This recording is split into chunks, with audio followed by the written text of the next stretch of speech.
خارجہ پالیسی کے لحاظ سے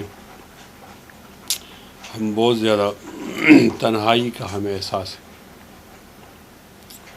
ایران سے تعلقات مثالی نہیں ہیں، انڈیا ہمارا دشمن ہے، افغانستان کی پچھلی حکومت سے بھی تعلقات ٹھیک نہیں تھے، اور سی پیک کے حوالے سے ہم پر چین وہ اعتماد نہیں کر رہا جو اس کو کرنا چاہیے تھا۔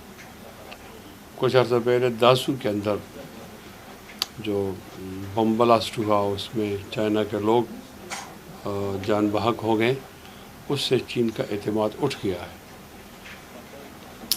تو ہم نے اس وقت ایک بات کی تھی، وہ بات اس وقت تو میں اکیلے کر رہا تھا، لیکن بعد میں درست ثابت ہو گئی۔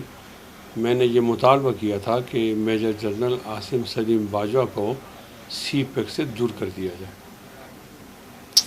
اور میں نے اس کی دلیل یہ تھی کہ اس کا انٹرسٹ امریکہ میں ہے، اس کے بال بچ اور کاروبار وہ امریکہ میں ہے، تو ظاہر ہے امریکہ نہیں چاہتا۔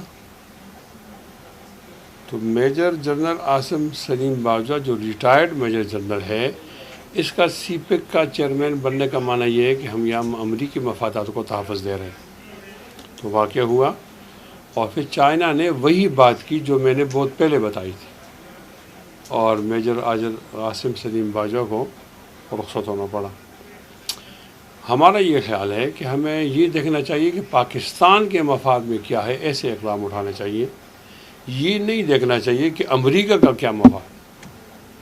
آج تک اس لیے ہماری پالیسی ٹھیک نہیں ہے، اور ہم دہشت گردی کی جنگ میں جل کر رہ گئے ہیں کہ ہم نے یہ دیکھا کہ امریکہ کا کیا مفاد ہے، اس کو کس طرح تحفظ دیا جا سکتا ہے۔ ہمیں پاکستانی عینک سے دیکھنا چاہیے، پاکستانیت کو دیکھنا چاہیے کہ ہمارے لیے کیا اچھا ہے، اس طرح اقدام اٹھانے چاہیے۔ ہماری رائے کے مطابق ہمیں چائنا کے ساتھ اپنے تعلقات کو شیئر کرنا چاہیے، اور امریکی غلامی سے اپنے آپ کو آزاد کرنا چاہیے۔